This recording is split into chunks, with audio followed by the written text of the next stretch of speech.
Welcome to mindful parenting channel. ఈరోజు నేను పిల్లల భవిష్యత్తును మార్చే తల్లిదండ్రుల ఆలోచనా విధానం గురించి డిస్కస్ చేయబోతున్నాను. పేరెంట్స్, మనకి పిల్లలంటే చాలా ఇష్టం. ప్రతిరోజు డే అండ్ నైట్ చాలా కష్టపడి మన పిల్లల సంతోషం కోసమే జీవిస్తుంటాం. పిల్లల సంతోషం కోసం మనం తాపత్రయపడుతుంటాం. చిన్నప్పుడు మనం పొందలేని ఆనందాలు మన పిల్లలకు అందివ్వాలని అనుకుంటాం. మనము పడిన కష్టం మన పిల్లలకు రావద్దు అని మన మనసులో ఎన్నోసార్లు అనుకుంటాం. సాధ్యమైనంత వరకు పిల్లలకు బెస్ట్ లైఫ్ ఇవ్వాలని తపత్రయపడుతుంటాం. Yes parents, we are right. We are all good parents. ఈరోజు మనం గుడ్ పేరెంట్స్గా మైండ్ఫుల్ పేరెంటింగ్ ఎలా చేయాలో చూద్దాం. ఈ వీడియో పూర్తిగా చూడండి.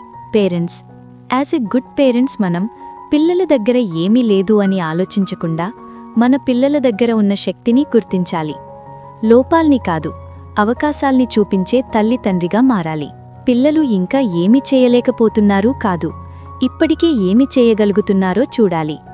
ఈరోజు చేసే చిన్న చిన్న చేంజెస్ రేపటి వాళ్ల ట్రాన్స్ఫర్మేషన్.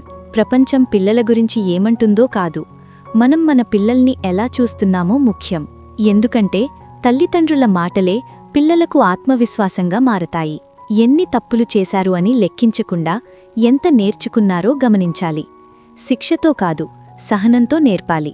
సమయం వృధా అయిపోయిందని అనుకోవద్దు, ఇప్పటికే మొదలుపెట్టవచ్చని నమ్మాలి. ఈరోజు ప్రేమగా ఇచ్చిన గైడెన్స్ రేపటి వారి స్వతంత్ర వ్యక్తిత్వమని గమనించాలి. ఫెయిల్యూర్ని భయంగా చూపించకుండా అది ఒక పాఠమని చెప్పాలి. ఎందుకంటే పడిపోయినప్పుడే ఎలా లేవాలో పిల్లలు నేర్చుకుంటారు. ఈరోజు మనం పిల్లలతో ఓపికగా మాట్లాడితేనే రేపు మన మాటలే వారికి దారి చూపుతాయి. ఈరోజు మన సహనం రేపటి పిల్లలకు బలం. ఏమై ఉండేదో అని కాదు, ఇంకా ఏమి కావచ్చో కలిసి ఆలోచించాలి. మనం కోల్తాయింది కాదు, మనం పిల్లలతో కలిసి నిర్మించగల భవిష్యత్తును చూడాలి.